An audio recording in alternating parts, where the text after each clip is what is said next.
welcome to City Channel Pittsburgh and City Talk. I'm John McIntire here with an opportunity to learn more about some of the fascinating human beings who work for the taxpayers. For example, Councilman Anthony Coghill of the 4th District. It contains a lot more than the neighborhood of Beechview, but he is a lifelong Beechview guy, born and raised here. Isn't that correct, Councilman? I am, yes, that's right. So how has this neighborhood changed since you grew up back in the day? Well, I'm a third-generation Beechviewian. My grandfather settled here with 9 brothers and 3 sisters in the, 1930 or so. My goodness, living in not a huge house, I'm guessing. Oh no, they're all deceased. Oh, I know now, but I mean at the time. Not actually a big house, but they may do, I guess. They probably slept side by side, I would think, but they didn't have a whole lot of money. But when I was a kid, this was a fantastic neighborhood to grow up in. We had what it seemed like armies of children that were either conglomerated at the swimming pool or athletic association. For me, that's where I spent most of my time. And I've got to say, we probably had the best baseball teams in that day as well. I mean, we were recognized and almost had a team to go to Williamsport. Seriously, for the Little League World Series. Absolutely. We're 1 game away. Not my team, but a team, previous to me. And yeah, I thought that this neighborhood was flourishing. And what you see outside these windows was filled with meat markets and bingos and a movie theater and vibrant. It was very vibrant. You hear so many stories like that about the way neighborhoods used to be as opposed to the way they are. But I believe you believe this is one of the neighborhoods in Pittsburgh, maybe they all will eventually, that might be on the verge of just taking off all over again. I absolutely believe that, without a doubt. And for many reasons. First of all, we're the 2nd safest neighborhood in the city of Pittsburgh, right behind Squirrel Hill, which, for any vibrant neighborhood needs to be safe. So to me, I tout that. But really, the golden ticket runs right up and down those rails, the T, which, today, at least the younger generation I'm finding out, seems to want to not ride their own cars to town, not being that it's so expensive for starters. But at the same time, it's kind of nostalgic. We're the only business district in the city of Pittsburgh that has a light rail system going right through the middle of it like we do here. And, to be able to have a residence right here on Broadway Avenue and to get out, walk out your door and get on the T and be in town in 15 minutes is, I just feel like, we're no question going to be a different neighborhood in, I hope, 4 years. I should mention that we're at the Pittsburgh Senior Center, also known as the Pittsburgh Healthy and Active Living Center. Your predecessor had a great deal to do apparently with the revitalization of this facility. What do you think of it today? It goes beyond my predecessor, actually. The monies were there, I think, all the way back to Michael Diven, who was a city council person. So this was a long time in the making. I will give my predecessor credit for, I guess, pushing the envelope on it and actually getting it done. What I make of it today, I think it's beautiful how they restored this building. It's really a staple building in this district, as you can, or on this avenue. I think the way it was done was, I think there was $1.5 million set aside for it, and we're now at, I think, $3.5 million. So I'm not in agreement with the way we were over budget on it. Being a small business owner myself, I kind of notice these things, I think, more than the average council person will. However, it's got a lot of potential. It's beautiful the way it was done, even though it was $2 million over budget. It's here to stay.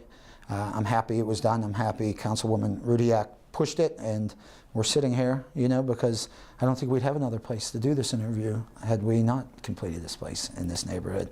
Speaking of buildings that need to be rehabbed or perhaps changed altogether, you had a public works facility in the city, and they shut that down, and you were unhappy about that in this neighborhood, I should say. Yeah, that's right. That's right. So before I took office, about 3 months prior to myself taking office, we had gotten notice from Guy Costa, our public works director, that our public works division, the 4th division, would be shutting down. Now for me, I'm a small contractor, and to me, I think it's important to have that public works division stationed in our neighborhood. So when they disperse in the morning or come back in the evening, there's no time constraints. I mean, for a public works person to be working in my neighborhood now and to go all the way to Hazelwood, where half of them are housed out of, I think we're losing money, taxpayer dollars, by the commute alone. Because when they check out, they leave here probably half an hour earlier than what they did at the old division. But on top of that, to me, I ran on a back to basics platform, John, and That's one of the most essential things for me, to make sure our roads are plowed, to make sure our potholes are filled, to make sure, the basic essentials are taken care of, garbage cans emptied, you name it. Is that probably the number one request of constituents? That's really what they want. In other words, fancy renovations are nice. Yeah. I think so. I feel like in my district in particular, it's, I think, being that I ran on the Back to Basics platform, I think that is what they want. I always say that my district, we don't ask for much here.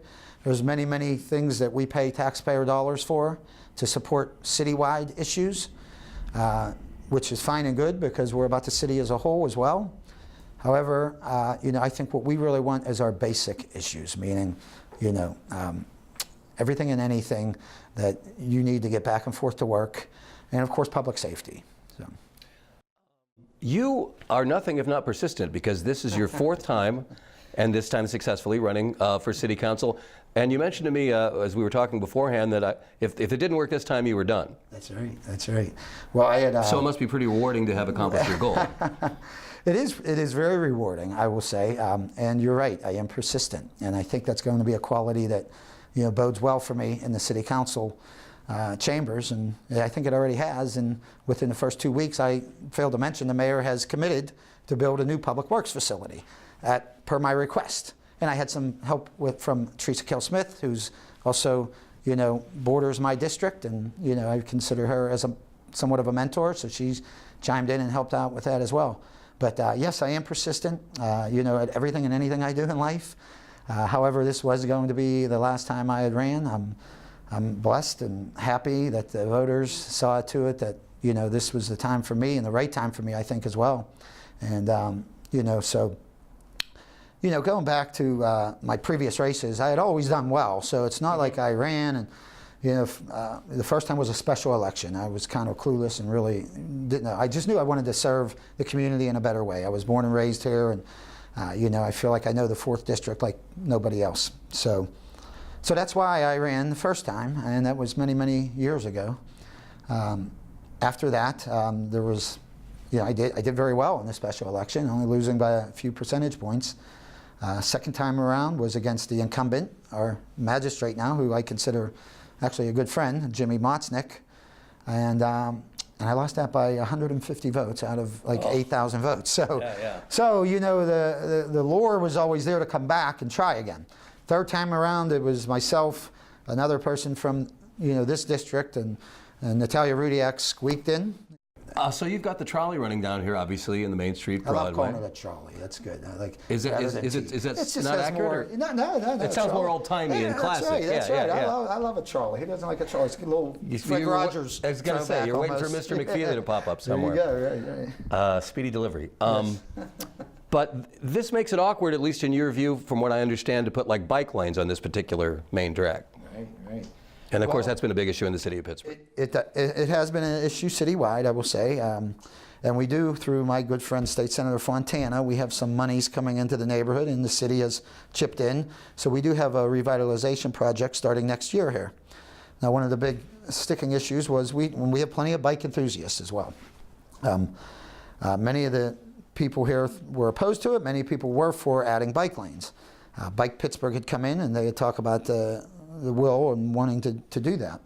I will say this, many people who go up and down Broadway Avenue for the first time really sometimes are frightened. I had friends visit me here and they think, oh, what am I, driving on the railroad tracks here? Am I supposed to be doing this? So you only have a little part of the street that's not on the tracks, and I just thought to throw bike lanes next to it just came with a sense of chaoticness for people who are not familiar with that. But it's not that I'm against bike lanes, John.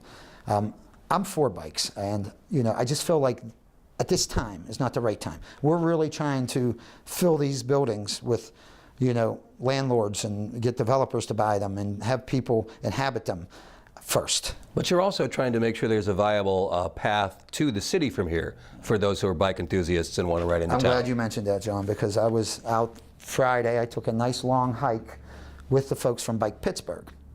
And to me, and they agree, I think, with me, that it's fine and good to have bike lanes throughout my district, depending on where you put them. But the overwhelming success, if there's going to be bike lanes, is to make sure that we can ride our bike to downtown Pittsburgh from here. Easier said than done, okay? We're all familiar with Route 51, all right? Route 51, I feel like, is, gosh almighty, if you were to cross that on a bike, somebody is going to get killed, I believe. And it's just too dangerous. Now, we've come up with an alternate plan, and I will say it here because I haven't approached the necessary authorities that I need to approach just yet, except with Bike Pittsburgh. And Bike Pittsburgh is for it, and some folks from the neighborhood that are bike enthusiasts that I met with are for it, and they see, boy, if we can make this happen, it brings bike lanes to a whole new level throughout the city. And that plan is to make sure that we can get a path. The only way you can get over Route 51 safely, there's an overpass right outside the Wabash Tunnel. Wabash Tunnel is used one way. Incoming, outcoming, you know, but it's not big enough for two cars to go in both ways. So we thought that to get to where you can ride a bike downtown Pittsburgh, it would have to be through the Wabash Tunnel. Now, Ms. Kellerman, the new director, the Port Authority owns the Wabash Tunnel. I've not presented her with this, but I will get her a tape of this and let her know that we will be presenting it because it would be fantastic, I got to tell you. And it would open up from people from Dormont to Beachview to Mount Lebanon to Upper St. Clair and Bethel Park and beyond, wow, who I think would ride their bike to town then. The fact that now you have to go up Warrington Avenue, up over the South Side slopes, down the other side, it makes it a heck of a journey on a bike. And it's just not feasible if you want to ride your bike to work, okay? At Wabash Tunnel, there's an entrance, and we kind of walk the path where Brashear High School is, okay? Sits right up above the Wabash Tunnel. You can go make a little path down through the woods there. There's warehouses where that overpass is. Behind the warehouses, right over the overpass, right through the Wabash Tunnel. And if I dare say, if I had a 10-speed here today and that path were there, I think I could ride a bike downtown in 15 minutes from where we're at. Well, that is potentially fantastic. Good luck with that. I know your district includes, and so do you know this, Carrick. Of course, we've all seen the news articles, numerous of them, about the opioid epidemic and the problems in that particular neighborhood. What, if anything, can a city councilman do to try to help alleviate that problem? That's a good question. It's a multi-layered problem, I will say. For me, it's first and foremost is learning everything I need to know about it. Okay, you know, we're all aware of heroin and opioids and the different drugs, but to me, I just wanted to get a first-hand look as to what's going on in the neighborhoods, and Carrick in specific we'll target because we have the problem throughout our district and throughout the city. The Carrick has been unnaturally high in overdose deaths in the past 8 to 10 years, more so per capita than any other neighborhood. And it's gotten a lot of bad publicity. And I know Carrick well. I've knocked on every door during my campaign, and I felt Carrick is really a wonderful middle-class, blue-collar neighborhood. Brownsville Road, there seems to be a lot of problems with it, whether it be the opioids or heroin. And that's where it gets its bad press. And the fact that they come there and somehow, tend to meet their fate there and die in the streets there. So we started by just first and foremost, I wanted to see, to me it's a three-pronged effort. I think first and foremost it's education, teaching the kids, whether it be 8th graders or 9th graders. That's not for me to decide. I'm not the professional, but and I don't want to say putting a scare into them, but just educating them how bad this thing is and how it's so much worse than when you and I were kids running around. I mean, we had drugs and there were overdoses, but nothing as to with this fentanyl and carfentanil. Well, it's poison. It's really poison. So I think education is the first thing. And as I sit with users many a times, and I feel like I get my best information from people who have walked the walk and talked the talk, is that I feel like I learn a lot from them. And I think they say, and I agree with them, is educating the young people. So, at one time, smoking cigarettes was cool. Well, it's no longer cool anymore because of education, I believe. So, education, I think, is the first key. I think, public safety, awareness, and cracking down on people who sell this poison is vital. I applaud the efforts of the state, our governor, even the federal government into treating this like a serious crime. And I think hopefully it will make dealers and people think twice about it if they know they're going to be in prison for 10 years because they're pushing this on our streets. I think that's a key factor, and hopefully will defray them from, pushing this on our streets. Last part is, no question, is the recovery. Now, many, many forms of recovery. We just had a very productive meeting up in Carrick about a Suboxone clinic that was opening up. I'll be the first one to admit I didn't know what a Suboxone clinic was, but it's a form of treatment versus methadone. Seems to be the preferred treatment today. And hopefully treatments will continue to get better, and someday there will be a perfect treatment where it makes you never want to have this drug again. So we got the care community together. They know I'm very engaged up there in everything and anything that has to do with this epidemic. And we had a really nice meeting the other night, and we had the head of the Suboxone clinic in and just explain. And again, myself learning a lot more about the subject, I'm also trying to teach people as I learn too. And that comes with these public meetings that we're having and having the professionals there and educating us.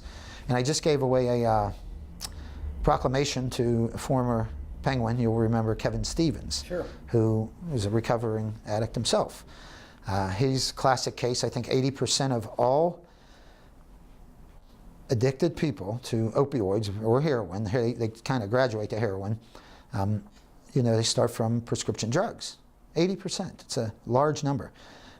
Kevin Stevens falls in that percent, being an NHL hockey player, and whether it be a broken leg or whatever it might be, they wanted him to get back there on the ice. And at the time, doctors were prescribing him these things, and free and willing, hey, if it can get him back on that ice and help win a Stanley Cup, that's the main objective. Knowing little about with the dependency that some people have on these painkillers that they're prescribed, he falls right into that case. And he's a wonderful story. He's 2 years clean now. Gave a proclamation to him down at PPG Paints Arena. And we're going to get him up in Carrick to tell his story as well. So I think, back to your question, as far as like what can somebody at my level do, I think first and foremost, learn as much as I can about it. Secondly, bring awareness to it as much as I can. And there's many other things. Our public safety is fantastic. They carry the Narcan with them. They're saving lives. But yeah, it's affected everybody. It's affected my own family. My cousin just lost a child not too long ago to this terrible epidemic. And I've said to the people in Carrick that I'll consider myself a failure if we have not curbed this or not made a dent in this by the time my terms are up. Thank you for that. So you've described yourself as a blue-collar guy. I don't think anybody would argue with that. A lot of people know a lot about you because you're a public figure and you've been out in the public eye for a long time. Is there anything anybody would be surprised to know about Anthony Coghill, or something they might not know? I'm just a big kid at heart, I will say. When I go, what's important to me and what was important to myself and my two brothers growing up was athletic associations. We lived at them. My father was a coach. I'm just a big kid at heart. I'll be pitching to a couple of the pony leaguers. I have some bets made with some of the local athletic organizations that I can still throw a pretty mean fastball. Really? Yeah. I have 2 no-hitters under my belt, and yeah, I do. I mean, I was never major league material, but like I said, I'm a big kid at heart, and I'm enthusiastic about sports in any form. We have a wonderful deck hockey organization in Brookline. Carrick Little League is off the charts. I mean, they just have such a wonderful organization, and the kids that attend are just, it just awed me last year at their parade. Well, some people will tell you that the secret to any good council office operation is their chief of staff. So we thought we might meet your chief of staff. Yeah, you know what? Couldn't agree more. I think my chief of staff is a real superstar. Her name is Moira Kaleida, and I'll let you talk to her. But she runs that office. I mean, we really, I feel like, hit the ground running from day one, in large part because of her. I'm great at being enthusiastic and getting projects done or getting projects moving, like the 4th Division or like the Wabash Tunnel with the bikes. But behind the scenes, I will tell you, Maura basically handles everything. So yeah, I'm lucky to have her. I'm glad she's part of the City Council office with me, and she's actually been a political partner of mine for some time. I think since she's been 16 years old from my first City Council run. so she knows the ins and outs of this neighborhood. She's also a Beach Viewian, as well as a few other notable names I'd like to throw at you if I could. Our State Senator Wayne Fontana is from Beachview, born and raised. Michael Lamb, who grew up with me, and he's from Beachview. Chief Schubert is from Beachview. David Morehouse with the Penguins is from Beachview. So we have, and that's just the current ones. And in the past, we've always been well represented. So I don't know if it's something in the water here, but I'll let you talk to my chief of staff. I think you'll find her, to be very capable. Councilman Anthony Coghill, thanks so much for visiting with us. Thank you, John. I appreciate you. Welcome. You bet. Thank you very much, and we'll be back. And we'll meet the Chief of Staff, Moira, when we come back in a moment. Stay with us.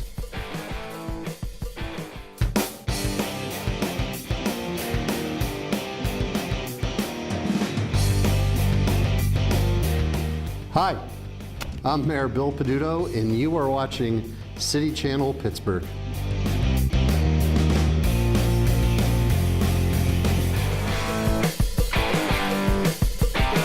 Welcome back to City Channel Pittsburgh and City Talk. We just had a conversation with Councilman Anthony Coghill. Let's meet his Chief of Staff, Moira Kaleida. Moira, welcome to the program. Thanks for having me.